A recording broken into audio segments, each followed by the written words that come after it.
নমস্কার বন্ধুরা, good morning. নতুন আর একটা ব্লগে সবাইকে অনেক অনেক স্বাগত। আশা করছি প্রত্যেকে যে যেখানে আছো তোমরা সকলে ভালো থেকো, সুস্থ থেকো, সাবধানে থেকো। আর আমি একটা বেশি ভালো নেই, কারণ আজকে এক সপ্তাহ হয়ে গেল আমার ভীষণ পরিমাণে জ্বর। তো জ্বরে কোনো রকম ভিডিও আপলোড করতে পারিনি। তো আজকে অনেক দিন পর ফিরে আসলাম, আবার নতুন কাজের সঙ্গে যুক্ত হলাম। তো আশা করছি পুরো ভিডিওটা তোমরা দেখতে থাকবে, স্কিপ করে কেউ যেও না। তো আমি এই জ্বর শরীর নিয়ে যতটুকু পেরেছি সংসারে টুকিটাকি যা কাজকর্ম করতে পেরেছি সেটুকুই তোমাদের সাথে তুলে ধরেছি। তো বেশ কয়েকদিন হলো, আজকে ধরে নাও 10 থেকে 12 দিন হয়ে গেল আমি সংসার থেকে বলতে পারো যে বিরতি নিয়েছি। তো আজকে অনেক দিন বাদে দেখো সংসারের টুকিটাকি কাজগুলোকে এই জ্বর শরীর নিয়েই করছি, কিন্তু এখনও আমার শরীরের অবস্থা খুব যে একটা ভালো তাও না। তো যাই হোক, এখন জ্বরটা মোটামুটি অনেকটা হালকা হয়েছে, তাই এই যে কাজের সাথে আবার যুক্ত হলাম। তো পুরো ভিডিওটা স্কিপ করে দেখো না কেউ, তাহলে একদমই বুঝতে পারবে না। তো আমি যতটুকু পেরেছি আজকে আমার সারা দিনের সকাল থেকে সকাল বলতে পারো 6টা থেকে আজকে আমার সেই যে সারা দিনের টুকিটাকি যা কাজ থাকে সেগুলোই তোমাদের সাথে তুলে ধরবো। আর এই জ্বর শরীর নিয়ে জানো তো আমার ঘরের অবস্থা, আমার সমস্ত কিছু একদম অগোছালো হয়ে আছে। কারণ এই কয়েকদিনে এমন একটা পরিস্থিতিতে ছিলাম, নিজের মাথা তুলে আমি উঠে দাঁড়াতে পারতাম না। তবে হ্যাঁ, আজকে যেহেতু এখন একটু ভালো হয়েছি, এই কাজগুলো একটুখানি গুছিয়ে করছি। আর জানো তো আমার জ্বর অবস্থায় আমার মেয়ে আমার বিছানা সাথে হলো আমার এই যে আলনাটা কোনো রকমভাবে ওর নিজের জামা কাপড়গুলো একটু গুছিয়ে রেখেছে।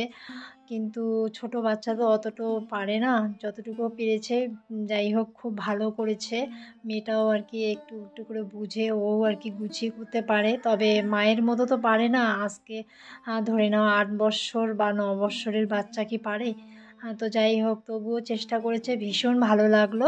তো এদিকে দেখো, আজকে অনেক কাজ করলাম। এই যে সকালবেলা উঠে বিছানাটা তো তুলতেই হলো।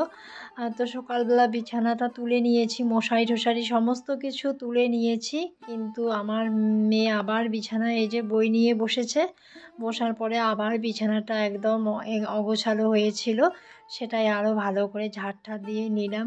এখন দেখো, ঘরটা আমি ঝাড় দিতে পারিনি, কারণ সকালবেলা না মাথাটা ভীষণ ভাবে চেপে ধরে। তাই সকালবেলা আর কি অত সকালে ঘুম থেকে উঠেই আর ঘর ঝাড় দেইনি। তো এখন দেখো আস্তে আস্তে এই যে ঘর ঠরগুলো ঝাড় দিয়ে নিচ্ছি।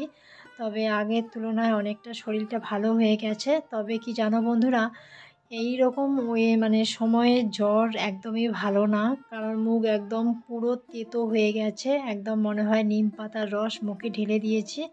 কোনো খাওয়ার রুচি নেই, কোনো রকম কোনো কিছু করার এনার্জি নেই।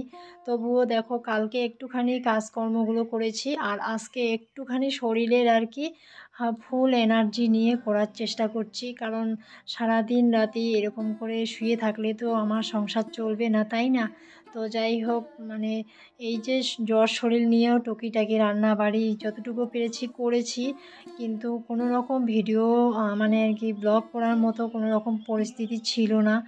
আর এতটাই শরীর দুর্বল হয়ে গেছে, তবুও একটুখানি দেখো এভাবেই আর কি আজকে যতটুকু পারি তোমাদের সাথে শেয়ার করছি কাজকর্মগুলো। তো এদিকে দেখো, আমি তো এই যে ঘরটাও ঝাড় দিয়ে নিলাম। আর কালকে ওই যে আমার মেয়ের যেহেতু পরীক্ষা শুরু হয়ে গেছে, মেয়ের স্কুল ড্রেসগুলো তো ধুয়ে দিয়েছিলাম সেদিন, আহ, তো শুকোয়নি, সেগুলো আবার আজকে দেখো বের করে দিয়েছি। আর দুদিন আগে বেশ মোটামুটি ভালোই আর কি বৃষ্টি হলো, আর এখন আবার দেখো এত পরিমাণে রৌদ্র দিচ্ছে, রৌদ্রে মনে হচ্ছে প্রাণটা বেরিয়ে যাবে।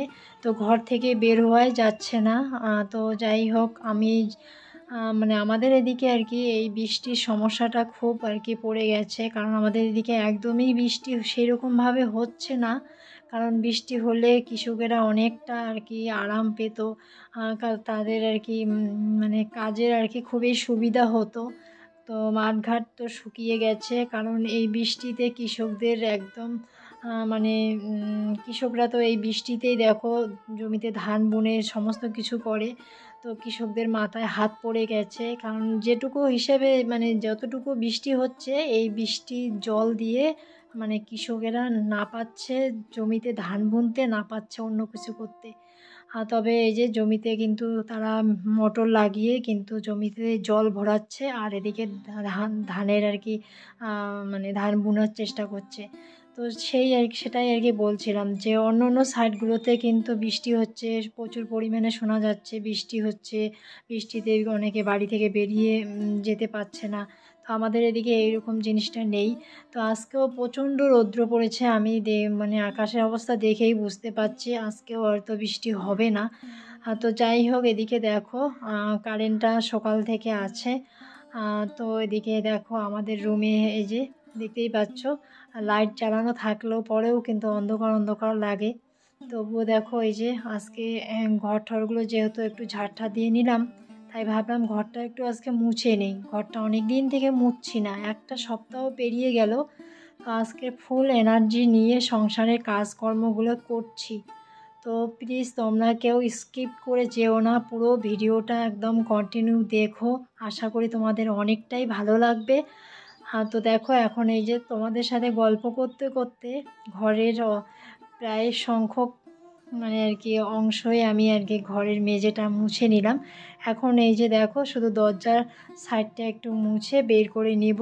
তো ভাবলাম আজকে আর বারান্দাটা মুছবো না, তো বারান্দাটা তো অনেকটাই বড়, আর মাথাটা না খুব চাপা দিয়ে ধরে, আর সব সময় আর কি নিচু হয়ে কাজগুলো করতে পারছি না। তো যাই হোক, আজকে খালি আমাদের রুমটাই বের করলাম। তো কালকে শাশুড়ি মা মুছেছিল বারান্দা সমস্ত কিছু, কারণ আমাদের তো মঙ্গলবার বৃহস্পতিবার করে মঙ্গলবারে নিরামিষ, আর বৃহস্পতিবার করে আমাদের লক্ষ্মীবার। মঙ্গলবার বৃহস্পতিবার করে আমাদের বাড়ি ঘর সমস্ত কিছু পরিষ্কার পরিচ্ছন্ন করে মুছতেই হয়। তো আমি আর আমাদের রুমটা মুছিনি।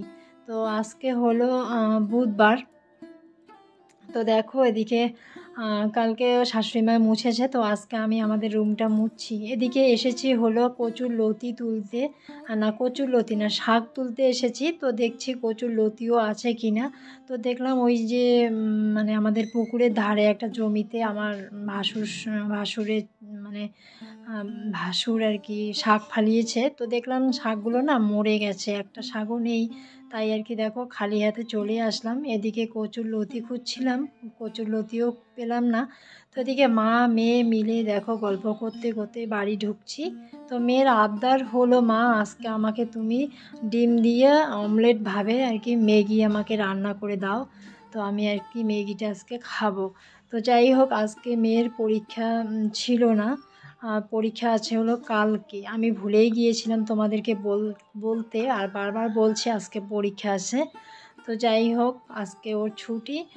তো আজকে অন্য অন্য ক্লাসের পরীক্ষা। তো পরীক্ষা কিন্তু দুদিন আগেই শুরু হয়েছে, আমি কোনো রকম ব্লগ করতে পারিনি দেখে তোমাদেরকে বলতেও পারিনি। তো এদিকে দেখো মেয়ের আবদারটা পূরণ করছি, এদিকে ম্যাগিটাও বসিয়ে দিয়েছি।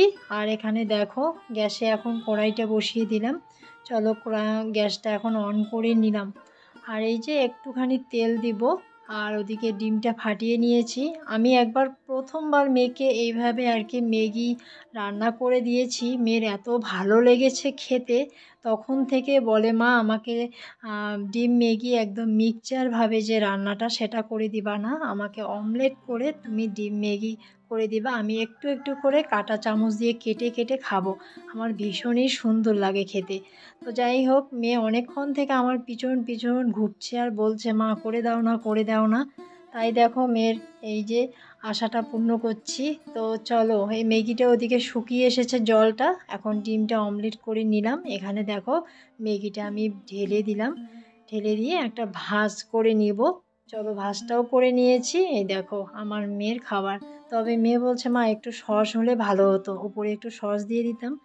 তারপর ঘরে তো সস আনা ছিল না, তাই মেয়ে বলছে যে সস যদি বাপি আনতো ভালো হতো। তাই আমি বললাম যে যেটা আছে সেটাই খেয়ে নাও, যেহেতু এখন নেই। আর ওর বাবা পুরো ব্যস্ত এখন বর্তমানে, আমাদের গাড়ির কাজ শুরু হয়ে গেছে। তো চলো মেয়ের খাবার দিয়ে দিলাম। মেয়ে আজকে সকালে নাকি রুটি খাবে না, তো আমি কয়েকটা রুটি বানিয়ে নিলাম জানো তো। তো রুটি এখনও এই যে দলা পাকিয়ে নিচ্ছি, আরও এখন একটু গোল গোল রাউন্ড করে নিব। তবে সবার জন্য করিনি, অল্প একটু করলাম, যেহেতু আমার শরীরটা অতটা একটা ভালো নেই। তো ভাবলাম আজকে যেহেতু আম আছে, এদিকে কাঁঠাল আছে, বাড়িতে চিড়ে আছে, মুড়ি আছে, সবাই এটা ওটা খেয়ে নেবে। আমি কয়েকটা শুধু রুটি করছি আমার জন্য, কারণ আমার মুখটা না এতটাই তেতো হয়ে গেছে, অন্য কোনো কিছু খাওয়ার একদমই রুচি নেই। তো মানে রুটিটা খাচ্ছি, রুটিটা খেলেও পরেও কিন্তু গ্যাস হয়। তবে রাত্রেবেলায় রুটি খাবো না, রাত্রেবেলায় হাজব্যান্ড স্লাইস নিয়ে আসে, ওগুলোই একটা দুটো মুখে দেই। তো চলো, এই যে রুটিটা দেখো গোল গোল করে রাউন্ড করে নিলাম। এখন রুটিগুলো আর কি ভালো করে একটু সুন্দর করে ভেজে নেওয়ার চেষ্টা করব। তো দেখো, শ্বশুর বাড়িতে জানো তো, শরীর খারাপ হোক যাই হোক, নিজের কর্মটা কিন্তু নিজেকে করেই খেতে হবে, তাই না?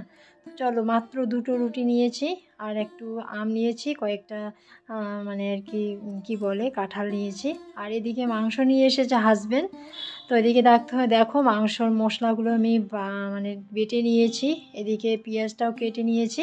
আর মাংসর জন্য দেখো গরম জল করে আমি নামিয়ে রেখেছি আগে। কড়াইতে তেল দেওয়ার আগে মাংসের মধ্যে আমি গরম জলটা করে নিয়েছি, কারণ আমার গরম জল দিয়ে আমি মাংসটা রান্না করি। চলো, কড়াইতে তেলটাও আমার গরম হয়ে গেছে।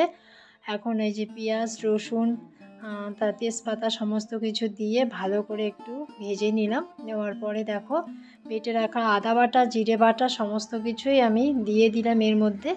আর এই যে দেখো 3-4টা আমি রসুনও দিয়ে দিয়েছি। তো চলো, এখন মাংসটা না এই যে কষানো মশলাটার মধ্যে দিয়ে দিলাম, দিয়ে এইভাবে দেখো একটু একটু করে নাড়াচাড়া করব আর ভেজে নিব। তো এদিকে দেখো লবণ, হলুদ যা লাগে পরিমাণ মতো দিয়ে দিয়েছি, একটু লঙ্কার গুঁড়ো দিয়েছি, বেশি লঙ্কার গুঁড়ো দিলাম না, তো মেয়ে যেহেতু খাবে বেশি ঝাল করব না। তো দেখো এই যে মাংস আমার হয়েই এসেছে, ফুটতে শুরু করে দিয়েছে।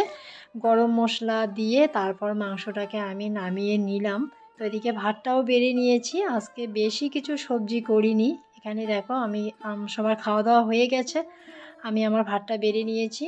তো রান্নায় আছে হলো আজকে চাল কুমড়ো আর মাংস। তো চলো, আজকের ব্লগটা এখানে রাখছি। ভালো থেকো, সুস্থ থেকো।